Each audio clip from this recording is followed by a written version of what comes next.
আল্লাহ রে, আমার ভাইটার হলো কি রে? অজ্ঞান হয়ে গেছে রে আমার ভাইটা। ডাক্তার গেল উঠে রে। ডাক্তারের ভাই যা ডক্টর নাই, ডাক্তার বল জঙ্গলে তাসে বসে আছে। ও আল্লাহ, ও আল্লাহ রে আল্লাহ। ডাক্তার সাহেব, তোমার বাইর যাই আমি ঘুরে আনুন। হ্যাঁ, আমার এই ভাইটার পেটত বেদনা 2 দিন ধরে কোনো রকমের বেদনা ছাড়ছে না। তাড়াতাড়ি তুমি এনে দেখে কত কি হয়েছে। তোমার বাইক গেছে, তোমার বউ কৌছে যে গাছতলা গেছে, ওটাই টেটিস্কোপ মেটিস্কোপ সব আছে, লিয়ে আনুন।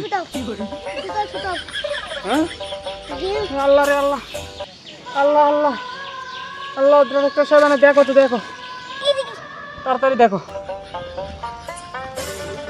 আপনার ভাই তো জরুরি সমস্যা। হায় হায় ডাক্তার সাহেব, কোন কি?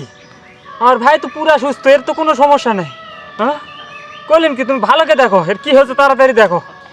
আমার বেন নষ্ট কে দিলেন ডাক্তার সাহেব। আর ভাইয়ের পেট ব্যথা নাই, 3 দিন ধরে কিছু খাওয়া পারছে না। তাড়াতাড়ি দেখো, দেখো তো ডাক্তার, দেখো আবার দেখো। সমস্যা তো গুরুতর। হাই হাই ডাক্তার সাহেব, এটা কি শুনালেন?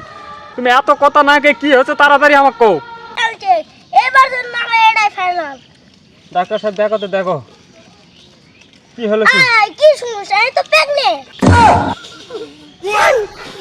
এই তো এখনো কি আমি বিয়ে দেয়নি, কারোর সাথে এর সম্পর্ক নাই, প্রেগনেন্ট হবে কেন? কি সর্বনাশা কথা শুনালেন। হাই হাই রে, আমার ভাইটার হলো কি রে? আল্লাহ, এই বয়সে আল্লাহ কারে সর্বনাশ করেছে। তোমার ভাই তাড়াতাড়ি মেডিকেল নিয়ে যাও, তাছাড়া কিন্তু ডেলিভারি হয়ে যাবে।